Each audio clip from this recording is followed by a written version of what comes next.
Hai para pecinta Korean movie, ketemu lagi kita di Recap 21. Kali ini kita akan membahas film yang berjudul Midnight Runners. Film yang bergenre komedi laga ini disutradarai oleh Jason Kim dan dirilis perdana pada tanggal 9 Agustus 2017. Film ini dibintangi oleh aktor-aktor muda nan tampan, yaitu Park Seo Joon dan Kang Ha-neul. Yap, siapa sih yang gak kenal sama mereka berdua, ya kan? Nah, daripada lama-lama, yuk langsung aja kita recap filmnya.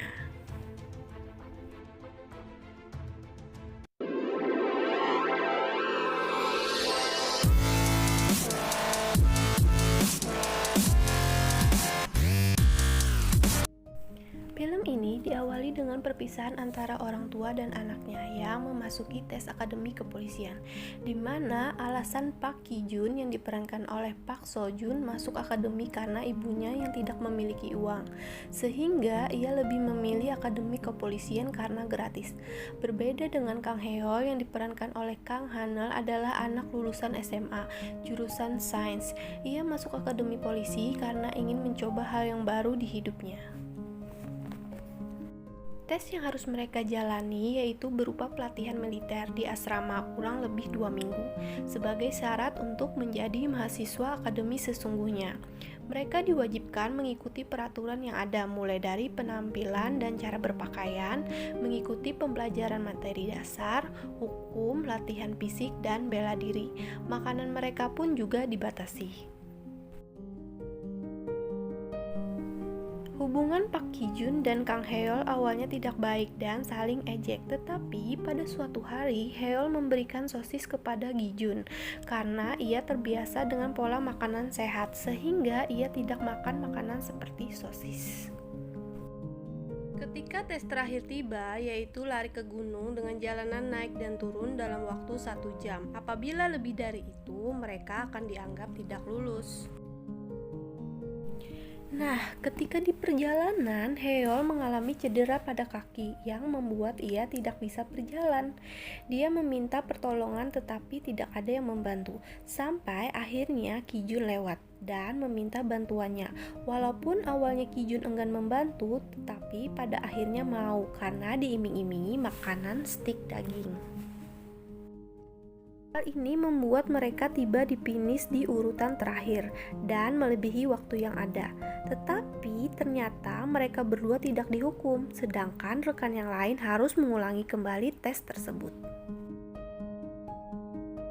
Sejak saat itulah mereka menjadi bersahabat dan lulus tes akademi bersama. 2 tahun berlalu, mereka masih menjalani rutinitas yang sama di asrama. Ki Jun dan Heol ternyata tidak memiliki pacar. Sebaliknya, teman asrama Ji Hoo sudah memiliki kekasih yang cantik. Ia mengatakan mendapatkan wanita tersebut dari sebuah klub malam. Mereka berdua pun akhirnya izin keluar asrama untuk melakukan kencan dan bersenang-senang. Mereka mengunjungi sebuah klub bintang 5 dengan modal pakaian meminjam temannya. Tetapi sesampai di sana mereka ditolak banyak wanita karena pekerjaan mereka polisi yang tidak memiliki masa depan yang baik alias suram. Akhirnya mereka memutuskan untuk main game di warnet. Ketika di tengah jalan mereka melihat wanita dan merasa tertarik. Mereka pun memutuskan untuk meminta nomor HP wanita tersebut. Ketika sedang asik memutuskan siapa yang meminta, ternyata wanita tersebut diculik oleh orang yang mengendarai mobil. Melihat kejadian tersebut, mereka pun menelpon 911, tetapi tidak membuahkan hasil. Karena tidak sabar, mereka pun ke kantor polisi terdekat untuk membuat laporan. Sesampai di sana, ternyata polisi sedang sibuk menangani kasus lain. Hal ini membuat laporan mereka tidak bisa ditindaklanjuti. Akhirnya, mereka memutuskan untuk menyelamatkan wanita tersebut sebelum terlambat.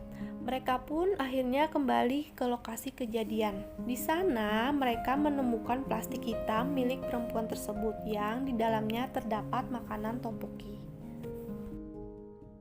Karena tidak tahu identitas perempuan tersebut, mereka memutuskan untuk mencari informasi dengan cara bertanya ke penjual topoki di sekitar tempat kejadian. Akhirnya, setelah berkeliling ke sana kemari, mereka menemukan penjual topoki yang sesuai dengan isi kantong plastik tersebut. Tetapi, pedagang tersebut tidak tahu identitas perempuan yang mereka cari. Ia hanya tahu tempat bekerjanya saja. Berbekalkan informasi tersebut, Heol dan Kijun pun langsung menuju lokasi tempat bekerja wanita tersebut, yaitu tempat pembersih telinga yang ilegal. Karena Heol yang kalah sweet, maka ia pun masuk ke dalam dan Kijun bertugas menjaga di luar. Di dalam ternyata Heol terlalu menikmati. Ia lupa akan tujuannya. Akan tetapi, ia kembali menyadarkan dirinya untuk mencari identitas wanita yang diculik. Ternyata wanita tersebut bernama Yunjung.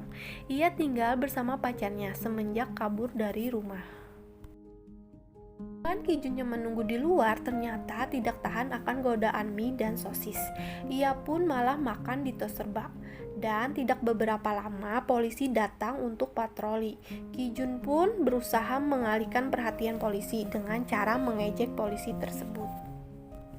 Ketika keluar, Heol terkejut melihat mobil polisi serta Kijun yang sedang berlari. Tanpa pikir panjang, Heol pun akhirnya ikut berlari.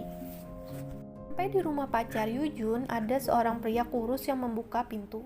Keduanya menjelaskan, melihat Yujung yang sedang diculik. Ternyata pria tersebut berusaha kabur dan menyerang mereka. Kijun dan Heol pun langsung mengejarnya dan mempraktekkan jurus bela diri yang menurut mereka konyol di kelas sebelumnya. Tak disangka ternyata jurus tersebut berfungsi. Dari pria tersebut diketahui bahwa Yujung dijual pada orang yang bernama Gunho di daerah Derimdong. Melalui kartu nama yang ada di dompet pria tersebut, Heol dan Kijun pun langsung menuju lokasi. Ternyata lokasi tersebut merupakan sarang kejahatan. Bahkan polisi pun tak berani berpatroli di wilayah sana. Masuki salah satu rumah makan, ternyata di dalamnya banyak pria yang sedang berkumpul. Untuk memastikan si penculik, Heol pun mencoba menelpon dengan menggunakan HP pacar Yunjung. Ternyata salah satu dari mereka mengangkat telepon tersebut. Tetapi mereka malah ditelepon balik oleh penculik yang membuat mereka ketahuan. Baku hantam pun terjadi. Karena telah dilatih bela diri, mereka pun berhasil mengalahkan semua premannya. Mereka berdua mendapatkan lokasi Yunjung, yaitu di salah satu rumah tua. Sesampai di sana, mereka terkejut. Ternyata banyak wanita yang dikurung. Di salah satu kamar, mereka menemukan Yunjung yang sedang berbaring lemah serta mengalami pendarahan. Di tempat itulah ternyata penjahat mengambil sel telur wanita yang mereka culik untuk dijual. Ingin menyelamatkan Yunjung, ternyata mereka berdua disambut oleh para preman. Karena kalah banyak, mereka pun dihajar habis-habisan hingga tak sadarkan diri. Sadar, ternyata mereka telah digantung di langit-langit. Heol yang siuman terlebih dahulu pun mencoba membangunkan Kijun dengan menggunakan air ludahnya. Kijun pun terbangun dan berusaha melepaskan diri dengan mengangkat tubuhnya. Mereka pun akhirnya berdua berhasil membebaskan diri.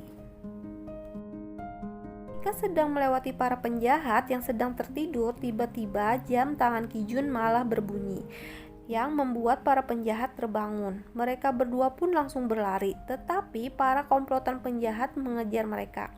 Keduanya berhenti dikejar setelah sampai di pos polisi. Sesampai di kantor polisi, mereka ingin membuat laporan, tetapi karena dompet mereka hilang, mereka pun tidak bisa menunjukkan identitas mereka. Akhirnya, mereka malah membuat keributan yang membuat polisi akhirnya menembak mereka dengan pistol listrik. Ketika pagi hari, mereka dijemput oleh Profesor Yang, yaitu kepala pengajar mereka. Mereka pun menceritakan kejadian yang dialami dan memberikan informasi tempat kejadian. Tetapi sesampai di lokasi, ternyata tempat tersebut sudah kosong yang membuat mereka kehilangan jejak. Profesor Yang pun tidak bisa membantu banyak karena polisi tidak hanya mengurus satu kejadian saja. Banyak kasus yang harus diselesaikan polisi. Dengan melacak plat penjahat pun itu tidak cukup karena plat yang mereka gunakan itu adalah ilegal dan tidak terdaftar. Menindaklanjuti harus ada investigasi melalui CCTV yang mana pengajuannya memakan waktu lama untuk penyelidikan. Apalagi mereka berdua hanya masih berstatus murid kepolisian. Mereka akhirnya dibawa kembali ke asrama, tetapi mereka tidak mau menyerah begitu saja dan meminta bantuan Medusa bagian CCTV. Sambil menunggu hasil dari Medusa, mereka melakukan persiapan diri dari mulai melatih fisik, menembak, hingga meminjam peralatan polisi lengkap. Mereka mendapatkan informasi dari Medusa tentang kondisi terakhir mobil PAN yang mereka cari. Mobil tersebut selalu diiringi mobil salah satu klinik kandungan yang ada di Korea, yang bernama Klinik Kandungan H. Ternyata di klinik tersebut mereka melakukan kegiatan ilegal, yaitu menjual sel telur dari wanita yang diculik, dan juga memasukkan identitas mereka. Harinya, Haeol dan Kijun pun meminta izin keluar. Mereka sudah merencanakan untuk menghajar para penculik. Sesampai di lokasi, perkelahian pun terjadi. Singkat cerita, mereka berhasil melumpuhkan banyak preman. Haeol dan Kijun pun menuju ruang operasi. Di sana, mereka disambut bos preman. Perkelahian sengit pun tidak terhindarkan. Akan tetapi, mereka berdua berhasil memborgol tangan preman, walaupun awalnya gagal. Mereka berdua akhirnya berhasil mencegah tindakan dokter untuk pengambilan sel telur Yunjung. Mereka juga menemukan banyak anak lainnya yang terbaring lemah di suatu ruangan.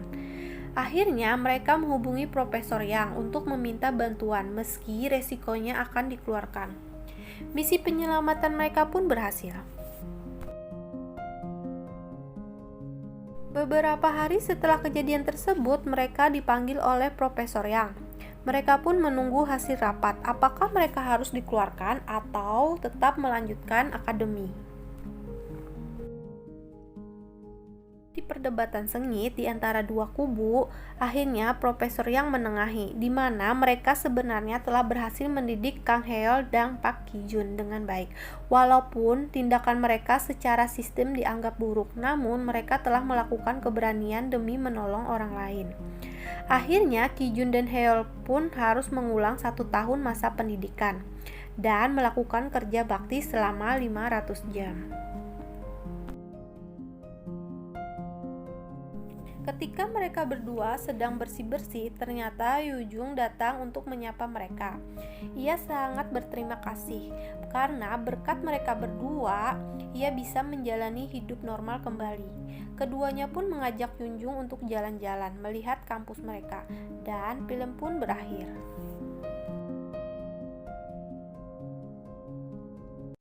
Nah, itu tadi recap film Midnight Runners. Bagi yang udah nonton video ini, Mimin ucapkan terima kasih dan sampai jumpa di next video. Bye-bye.